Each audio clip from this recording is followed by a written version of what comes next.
Olá, hoje a gente vai falar um pouquinho sobre os princípios básicos de proteção radiológica. Como o nosso assunto desse componente é a proteção radiológica, então a gente precisa entender um pouquinho as áreas da atuação, aonde é que a gente precisa relembrar sempre os cuidados com proteção radiológica. E esse material ele tem esse objetivo, né? Começar o nosso estudo, né, sobre as regras, sobre as normas da proteção radiológica.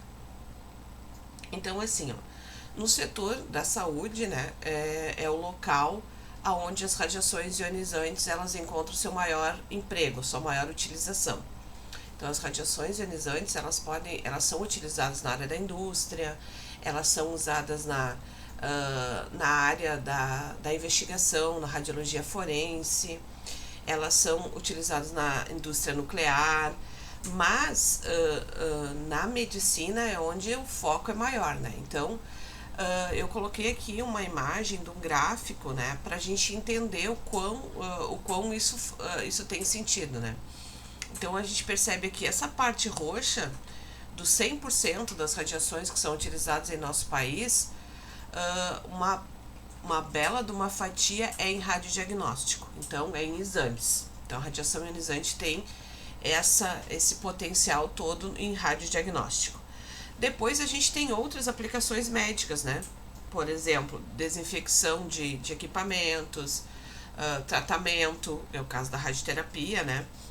E então tem uma fatia bem significativa, mas que nem se compara com o radiodiagnóstico. A gente tem a energia nuclear, né?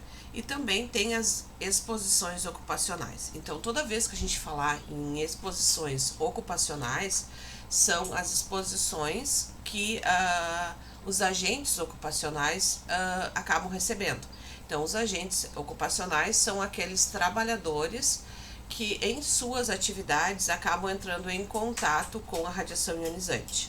Então, exposições ocupacionais são aquelas exposições que advêm de uma prática de trabalho.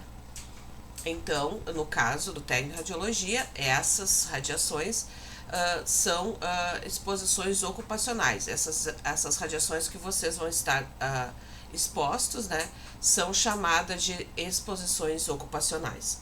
Então, nessa área, como é uma fatia grande, né, da sua utilização na área da medicina, então envolve todo um olhar diferenciado para esse tipo de exposição, a exposição que os agentes ocupacionais estão expostos. Então tem uma série de cuidados, né, uma série de normativas, né, para prevenir os danos causados por esse tipo de radiação. Até porque não é um dia, não é 2, são anos, né, que vocês vão ficar recebendo esse tipo de radiação, então precisa, né, todo um cuidado com esse profissional. O problema maior é que as pessoas desconhecem, né, os métodos.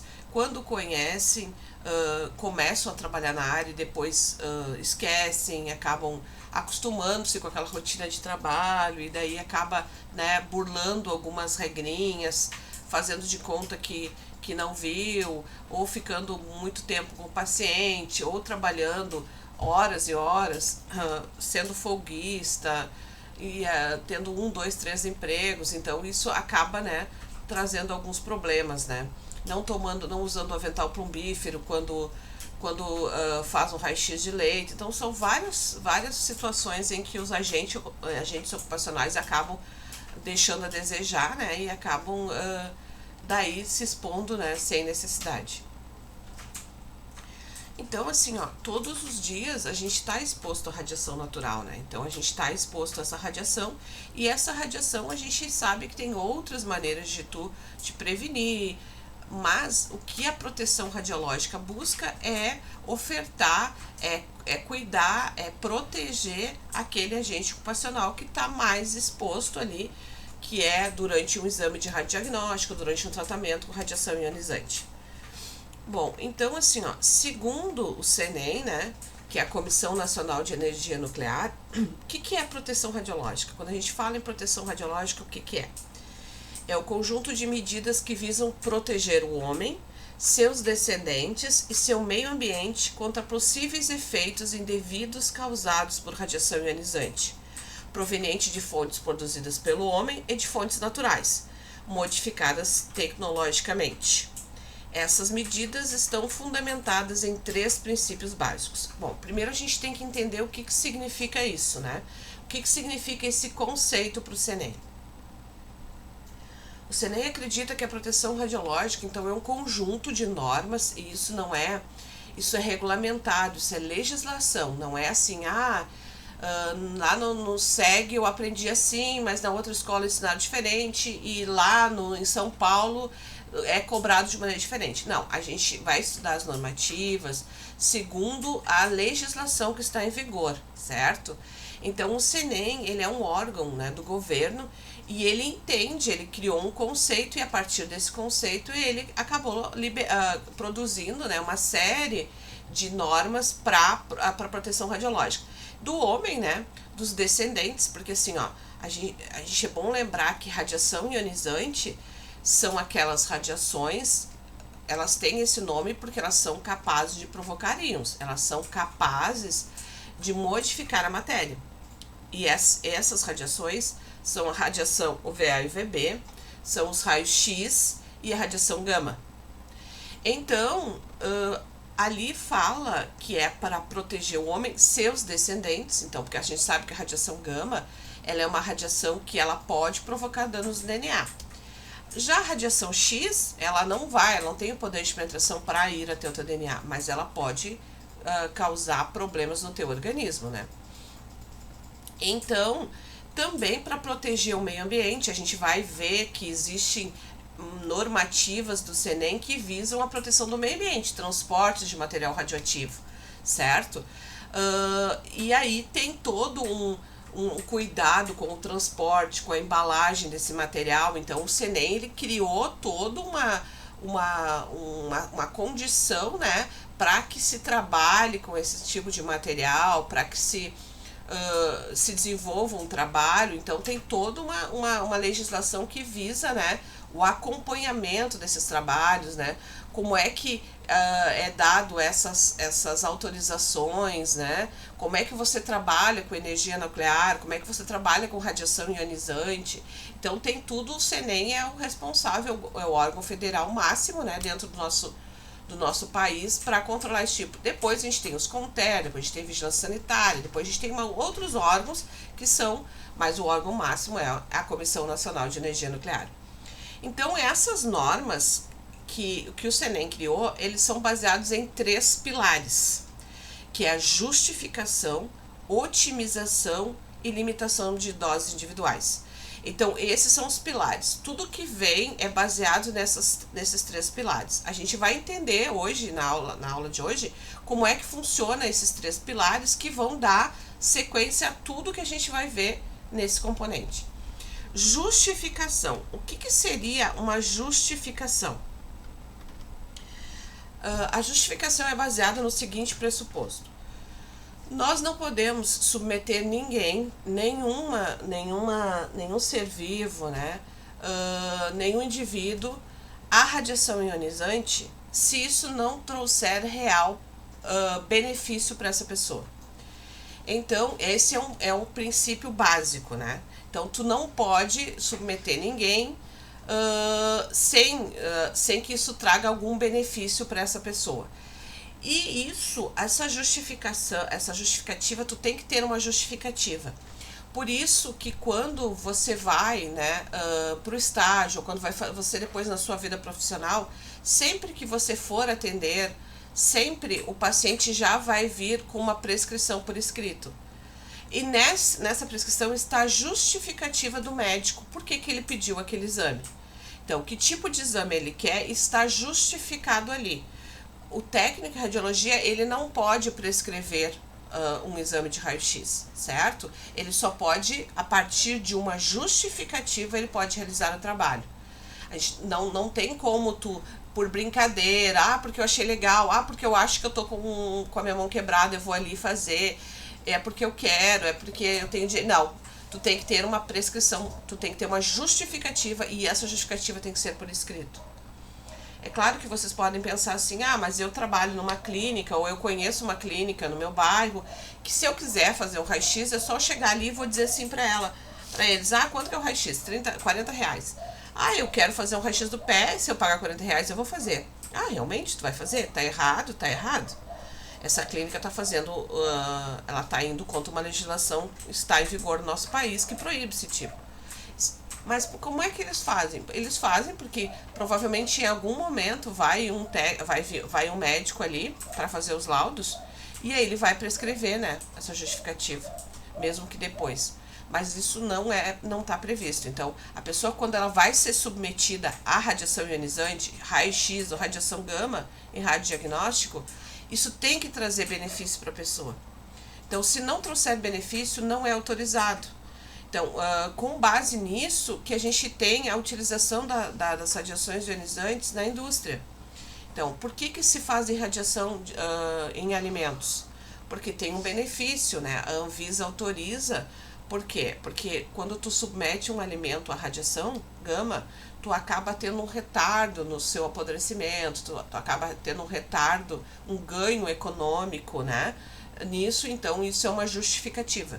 Tu tá usando a radiação nos alimentos para beneficiar ao ser humano. Então, isso a Anvisa autoriza por causa disso. Então, tem que ter um benefício, senão você não pode usar radiação ionizante. Tem que trazer um benefício para o ser humano. Então, deve ser considerar a eficácia, os benefícios e os riscos de técnicas alternativas disponíveis com o mesmo objetivo, mas que envolvam menos ou nenhuma exposição à radiação ionizante. Então, tem que ter uma justificativa, né, para poder fazer esse tipo. O segundo pilar, a gente viu que é a otimização. A otimização, apareceu 2 vezes a mesma imagem. A otimização aqui, ela fala da qualidade do exame. Então, assim, a proteção radiológica ela é otimizada quando as exposições empregam a menor dose possível de radiação, sem que isso implique na perda da qualidade da imagem. Então, o técnico em radiologia, ele precisa,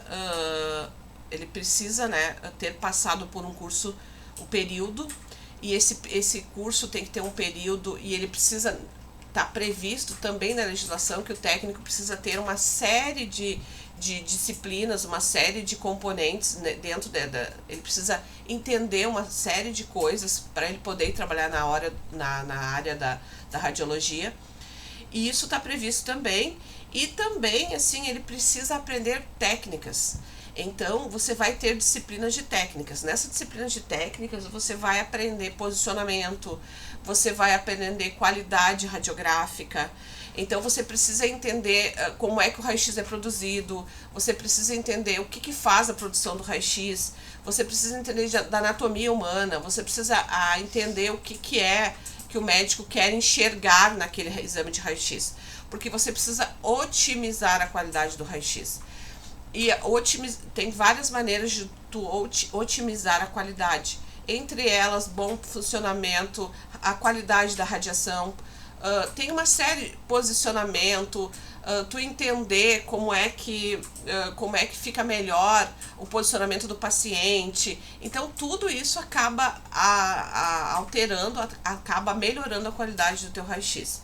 Não é? E entre elas também a gente sabe que existe a utilização do KV e do MAS.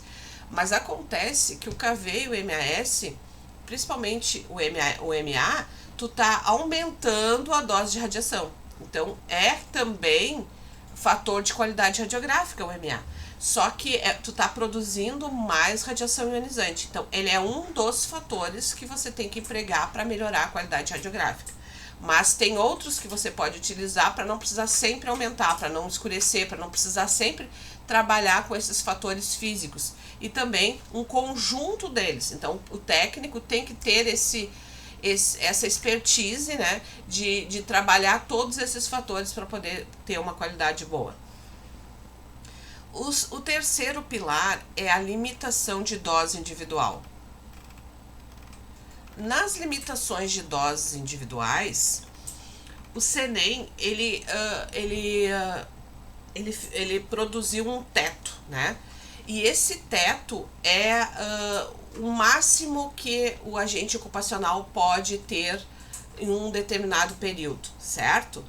Então, o Senem, ele pegou como base, né, a portaria 453, que a gente também vai detalhar, né, vai esmiuçar essa portaria durante o componente.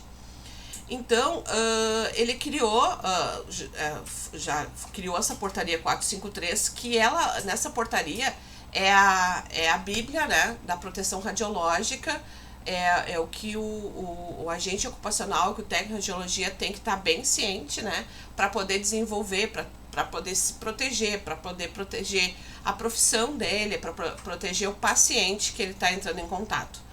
Então, foi criado alguns limites. E esses limites, eles são feitos através do uso do dosímetro, né? Então, também a gente vai estudar com afinco o uso do dosímetro. E tem esses limites previstos são os seguintes, ó. A dose efetiva anual não deve exceder 20 millisieverts em um período de 5 anos consecutivos, não podendo exceder 50 millisieverts em um ano. Então, o que isso significa, para ficar bem claro? Não pode exceder 50 millisieverts em um ano. Então, no momento que você vai para o estágio, né, você vai entregar toda a documentação na escola, os seus exames, tudo certinho. E aí, a escola, ela tem uma empresa de proteção radiológica que presta serviço para a escola, e essa empresa, ela vai pegar os teus dados e vai te cadastrar no site do Senem como estagiário. Então, a partir dali, o teu CPF, né, tu vai criar lá um registro, e a partir dali a Maria vai para o estágio. Aí a Maria tem o registro CPF, ela vai ter um número de registro no Senem, e ela vai poder ir para o estágio somente na hora que chegar o dosímetro dela. Então, a Maria vai para o estágio e ela vai com o dosímetro. E esse dosímetro é pessoal. E a partir daquele momento é feito um registro, né? No final de um mês, a escola vai receber o registro da dose recebida da Maria. Por quê? Porque no final de um mês, a Maria vai lá na escola e vai devolver aquele dosímetro que ela estava usando. E ela vai pegar outro. Então, todo mês ela vai trocar. Quem faz esse registro é a empresa que a escola contrata, não é nem a empresa, não é o hospital que a Maria está fazendo estágio, não é. Ninguém tem contato com esse material. Toda a radiação que a Maria recebeu, o dosímetro vai receber. E aí tem esses limites, certo? Em um ano, a Maria não pode receber mais do que 50 millisieverts. E outra coisa bem importante, ela não, por exemplo, se a Maria no primeiro mês no primeiro ano recebeu 30, beleza, não excedeu 50, mas no segundo ela recebeu mais 30. Ops, tem uma regrinha ali que diz que não pode exceder 50 millisieverts em 5 anos consecutivos, porque 30 millisieverts é um valor bem alto para um agente ocupacional. Então, tem alguma coisa errada aonde a Maria fez o estágio, onde a Maria já está trabalhando, porque ela já está com uma quantidade, já recebeu uma quantidade de radiação excessiva. Então, 20, não pode exceder 50 em um ano, e nem pode exceder esse período durante os 5 anos. Então, isso tem que ficar bem claro, assim, que não é só... não pode ceder 5 anos. Não, é somado também naqueles períodos de 5 anos. Bom, depois a gente tem sobre os menores de 18 anos. Eles não podem trabalhar em raio-x diagnóstico, exceto em treinamento. Bom, daí a gente tem, né, a legislação que proíbe que a pessoa entre no curso técnico de radiologia com menor de 18 anos. Mas tem alguns estagiários que fazem Senai, que fazem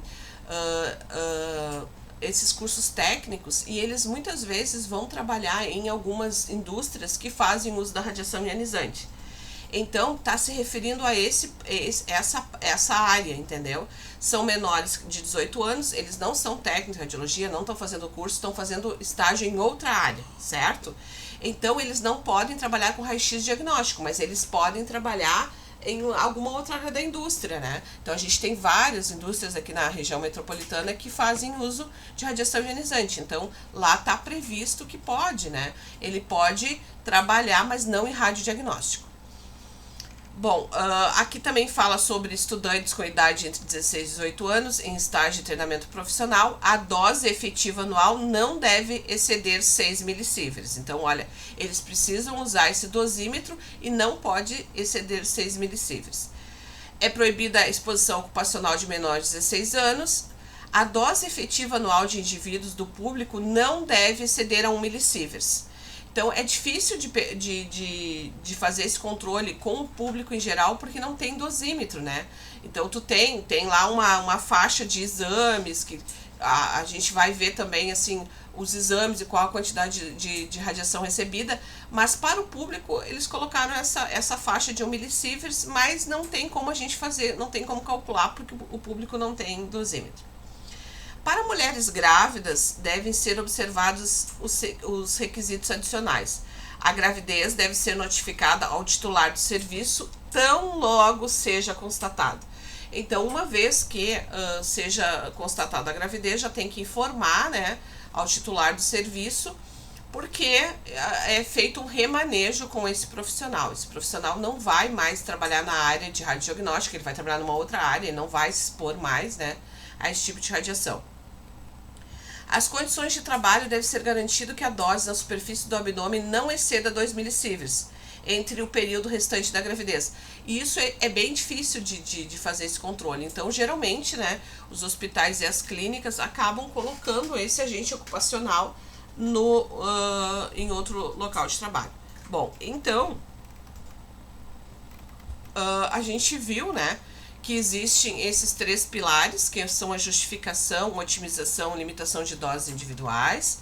Então, a justificação na prática, a gente só pode, né, submeter uma pessoa à radiação ionizante se isso trouxer real benefício. A otimização, sempre usando a menor dose possível de radiação com qualidade, né, com o posicionamento correto. A limitação de doses, então, a dose efetiva anual não deve exceder os 20 millisieverts em qualquer período de 5 anos consecutivos e não pode exceder 50 millisieverts em um ano, certo? Então, não é só naquele ano, depois vai ser somado e isso é feito um registro dessas doses. Então, esses são os pilares da proteção radiológica, né, que a gente vai falar depois os detalhamentos dela, mas isso é a base que a Comissão Nacional de Energia Nuclear entende como proteção radiológica.